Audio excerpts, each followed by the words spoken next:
मेरा आज़ादी ख्याल ये है कि ये गवर्नमेंट की मूव नहीं है, जो मेरा आज़ादी ख्याल ये है नहीं, मगर बहुत मगर वो आप खुश होते हैं ना अगर आपके दुश्मन के साथ बुरी हो नहीं, तो मगर मालिक साहब ये तो हमने सुना जब चीफ जस्टिस अभी यूके जा रहे थे अभी अपना अवार्ड लेने के लिए कि क्रिस्टीना लैम के जरिए से, जो कि शाहीन सबाई साहब ने कोट किया है, ये हम सब सुन रहे थे कि क्रिस्टीना लैम के जरिए से, तो वो कौन था जो कि उनको वहां से वो रिलीव करवाना चाह रहा था इसको, या पहले तो इंकशाफ करवाना चाह रहा था? साहब की इस बात से मुतफिक नहीं हूँ कि जरदारी साहब के घर में जो बुलेट प्रूफ गाड़ी थी वो मलक रियाज थी, क्योंकि जब मोहतरमा की शहादत हुई तो उससे पहले काफ़ी सारी बुलेट प्रूफ गाड़ियाँ आई थी मोहतरमा की जाती, और वो गाड़ियाँ यहाँ साहब जब दुबई से वापस आए थे, लेकिन मैं सिर्फ अपनी पार्टी जर्नलिस्ट है वो ये बात मैं आपको दावे से कह रहा हूँ, जब इशरतुल्लाह आए, जब इशरतुल्लाह आए ये से पूछ लेंगे दुबई मैं आपकी बात मान रहा हूँ, लेकिन मैं सिर्फ क्योंकि पाकिस्तान पीपल्स पार्टी की बात है, जो जरदारी हाउस में गाड़ियां खड़ी थी वो सब मोहतरमा की बेनज़ीर भुट्टो शहीद की थी, और वहाँ पे मलक रियाज साहब की गाड़ी को मैं नहीं मानता। दूसरी बात ये है कि मलक मियां साहब का मैं नहीं, उनको राना सनाउल्लाह साहब बेहतर बता सकते हैं कि वो मरी में से बुलेट प्रूफ गाड़ी में मलक रियाज की में आए थे या नहीं थे, वो राना सना। मैंने अपनी पार्टी की आपको एक बात, दूसरी बात इन्होंने की है जी कि सदर आसिफ अली जरदारी साहब ने मलक रियाज साहब को मना किया। हाँ, ये जरदारी ये मीर साहब ने कहा है जी, बिल्कुल मैं इस चीज और उन्होंने ये रिटन स्टेटमेंट में तहरीरी तौर पे, मैं इस चीज से भी एग्री नहीं करता है कि इसके लिए भी हामिद मीर साहब मेरे लिए काबिल एहतराम है, लेकिन उन्हें कोई इस चीज़ के लिए सबूत देना पड़ेगा जो कि यकीनन नहीं है। तो इस वजह से ये आसिफ अली जरदारी साहब को हर चीज़ में मुलव्वस कर दिया जाता है जहाँ भी कोई इशू हो। तो मेरा ख्याल में हमारा पाकिस्तान पीपल्स पार्टी का इस इशू के साथ हमें अब कोई तल्लक नहीं, हमें जबरदस्ती। लेकिन आप चाहते हैं कि किस तरह की, हम चाहते हैं कि इंसाफ हो। अच्छा, सीधी बात है, हम चाहते हैं कि अगर उसने वाकई ये करप्शन की है तो उसको सजा मिले, अगर नहीं की तो वह बाइज्जत बरी हो, और जिन लोगों ने इल्जाम लगाए हैं उनको कटघरे में खड़ा किया जाए। हम तो सिंपल बात है, हमने कभी ये नहीं डिमांड किया कि किसी को नजायज सजा हो, क्योंकि हम सबसे बड़े तो हम हैं जिन्होंने इस 4.5 साल की हुकूमत में सबसे ज्यादा अगर किसी ने फेस किया है मुकाबले चीजों को देखा है, सुप्रीम कोर्ट के सामने यहाँ तक हुआ है कि हमारा प्राइम मिनिस्टर ऑफ पाकिस्तान चल के सुप्रीम कोर्ट गए। एक सवाल से मेरा, ये बार बार ये बात करते हैं प्राइम मिनिस्टर अगर मुल्ज़म है तो क्या उन्होंने एहसान किया अदालत में जाना? मुल्ज़म नहीं है, वो अदालत के सामने जाना कोई एहसान नहीं है। आपका ख्याल है कि हिफाजत करते हुए वो अदालत के सामने गए और वहाँ पे उन्होंने, उनका ये बड़ी बात नहीं है, वो एक शहरी बड़ी है, पाकिस्तान में बड़ी बात है। बिल्कुल, ये पहले माजी में दे मिसाल कोई याद तो होता है कि वज़ीर आज़म जाता है तो हमला होता है सुप्रीम कोर्ट पे। माजी में ये भी मिसाल नहीं है कि प्राइम मिनिस्टर को अदालत हुक्म दे और प्राइम मिनिस्टर हुक्म मानने से इनकार करते हैं, कोई ऐसा हुक्म नहीं। माजी को छोड़े अभी की बात, मगर माजी में तो 2 बेंच भी बने, लेकिन मैं ये बात नहीं करना चाह रही है, बिल्कुल आपकी बात, ये उनका फर्ज है, वो पाकिस्तान के सिटीजन है और उनको जवाबदेह होना है अवाम की अदालत में भी और सुप्रीम कोर्ट के अंदर। इस बात के कोई नंबर नहीं मिलेंगे कि वो अदालत। मैं नाज़रीन एक छोटी सी ब्रेक ले रही हूँ। आज साहब ने बड़ी इंपॉर्टेंट बात की है और मेरा ख्याल है कि उसके ऊपर भी बात करना बड़ी ज़रूरी है। मलिक रियाज साहब, उनके लिंक्स और इस पूरे किरदार के हवाले से, मगर ब्रेक के बाद में वो आपको सुनवाऊंगी भी, और टाइमिंग बड़ी इंपॉर्टेंट है इस स्कैंडल की, इस स्कैम की, उस पर बात करेंगे। एक छोटी सी ब्रेक, मिलते हैं ब्रेक के बाद।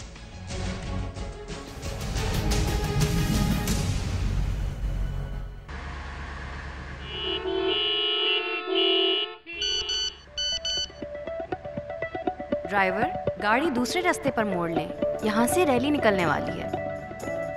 गाड़ी में हूँ पर खबरों से दूर नहीं, क्योंकि जानते रहना लाजमी है। तो अभी अपना फोन उठाइए और समा SMS न्यूज अलर्ट्स हासिल करने के लिए SA टाइप कीजिए और भेज दीजिए 8125 पर। समा SMS न्यूज अलर्ट्स, जानते रहना लाजमी है।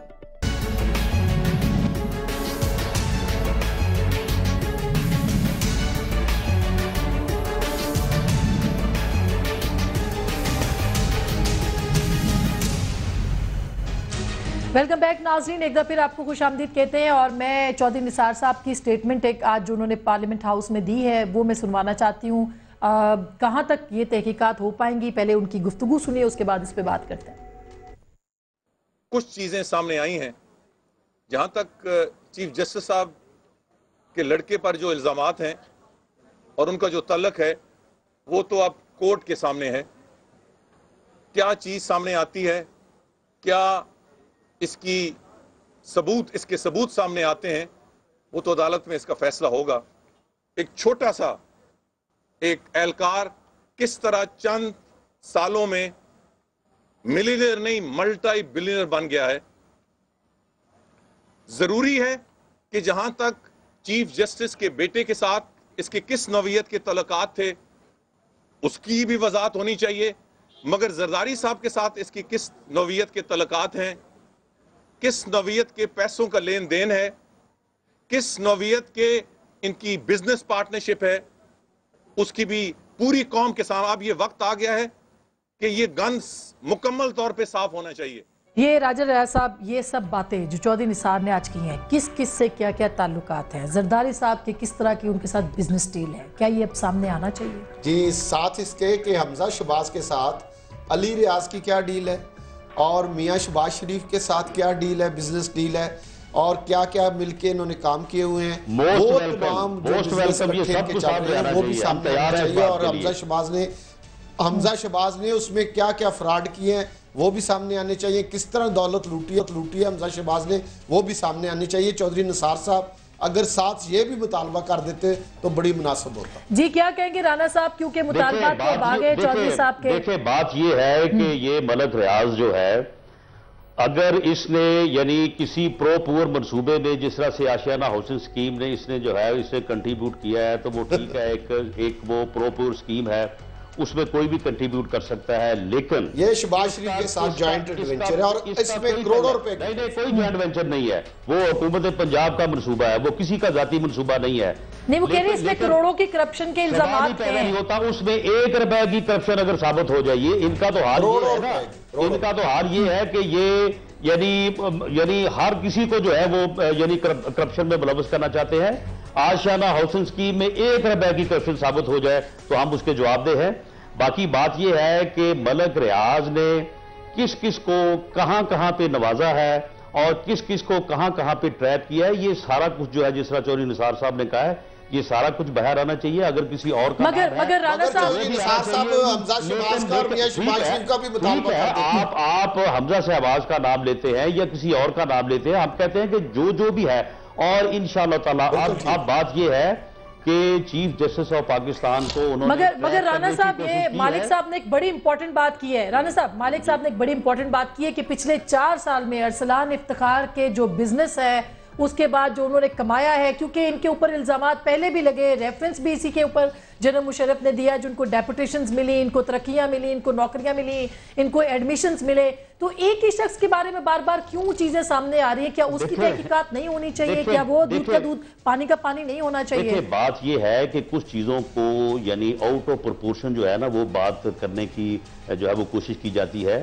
अरसलान चौधरी के खिलाफ जो पहले इल्जाम था वो यही था ना कि वो महकमा हेल्थ से जो है वो FIA में क्यों आ गए, और इसके अलावा तो कोई इल्जाम नहीं था। और उनके एडमिशन का भी था, ग्रेड C में पास हुए थे, उनको एडमिशन भी मिला था बुलान मेडिकल कॉलेज में, और ये अंसार अब्बासी साहब की स्टोरी थी।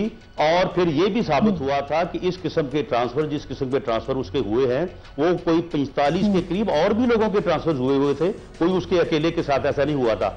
लेकिन बात यह है कि अब जब इन्होंने चीफ जस्टिस ऑफ पाकिस्तान को इस मामले में ट्रैप करने की कोशिश की है, इंशाअल्लाह ताला उनकी जात जो है वो सुरखरू होकर निकलेगी। लेकिन अब इन तमाम लोगों का, खा इसमें अरसलान चौधरी शामिल है या नहीं शामिल है, मलक रियाज तो शामिल है ही है, और उसके साथ और भी बहुत सारे नाम हैं, ये लोग अब अपने अंजाम को पहुंचेंगे। और ये जो अच्छा, अगर मालिक साहब ये बात वो कह रहे कि अंजाम को पहुंच, अगर मीडिया के पास कोई सबूत नहीं है, शाहीन साहब के पास, कामरान खान साहब के पास, तो फिर ये कहां स्टैंड करेगा ये सारा? क्योंकि सबूत तो मलिक रियाज शायद ना दे आपको सबूत। देखें, मीडिया कोई प्रोसिक्यूशन एजेंसी नहीं है, मीडिया कोई अदालत नहीं है, इन्वेस्टिगेटिंग एजेंसी नहीं है।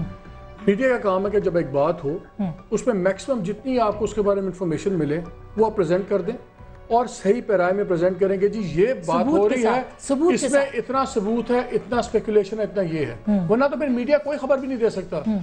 सबूत तो आपको मिलते हैं बाद में, 10 साल से बाद। बात ये नहीं है।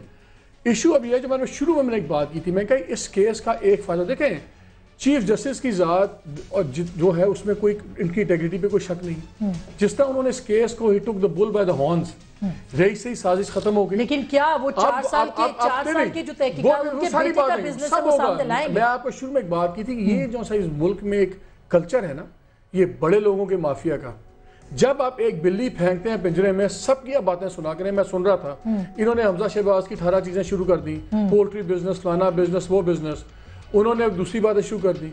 मेरा ख्याल अब होना ये चाहिए कि वॉलंटरली दोनों लीडरशिप्स, पीपल्स पार्टी की ये और दूसरी भी, ये कैटेगोरिकली अपने अपने लिंक्स रिवील करें। क्या इनमें से किसी का कारोबारी ताल्लुक है? सब करें अपना, मलिक रियाज के साथ करें ना, ऑफिशियली करें कि हमारा है या नहीं है। और अगर है तो देखिए, कारोबार करना हर बंदे का हक है। मगर सवाल वही है, कारोबार करना हर बंदे का हक है।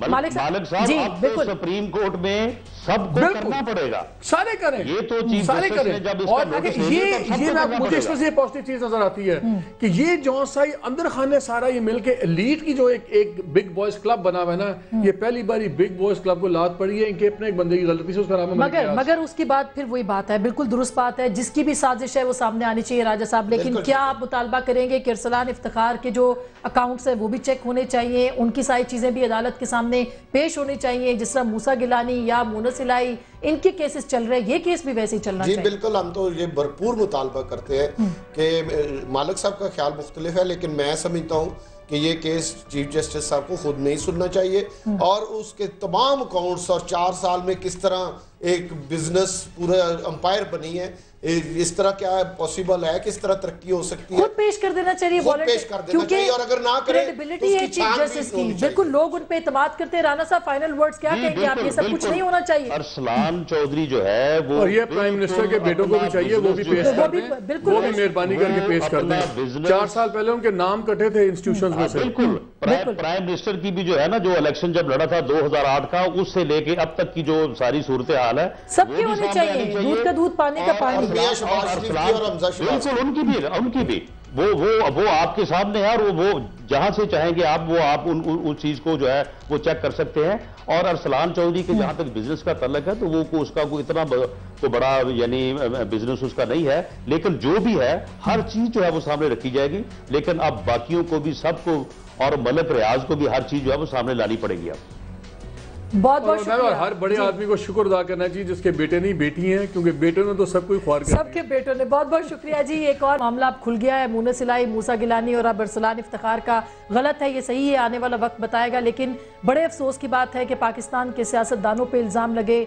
पाकिस्तान का अब सबसे बड़ा इदारा जिसके ऊपर लोगों को एतमाद भी है, सुप्रीम कोर्ट, उसके ऊपर इल्ज़ामात लग रहे हैं, उनके चीफ जस्टिस के साहबजादे पे इल्ज़ामात लग रहे हैं। कहीं कोई ऐसी साजिश तो नहीं हो रही कि पाकिस्तान के इदारों को बर्बाद किया जाए? अगर ऐसा है तो इस साजिश को बेनकाब होना चाहिए। ये मेरा काम भी है और आपका भी, फैसला आपका।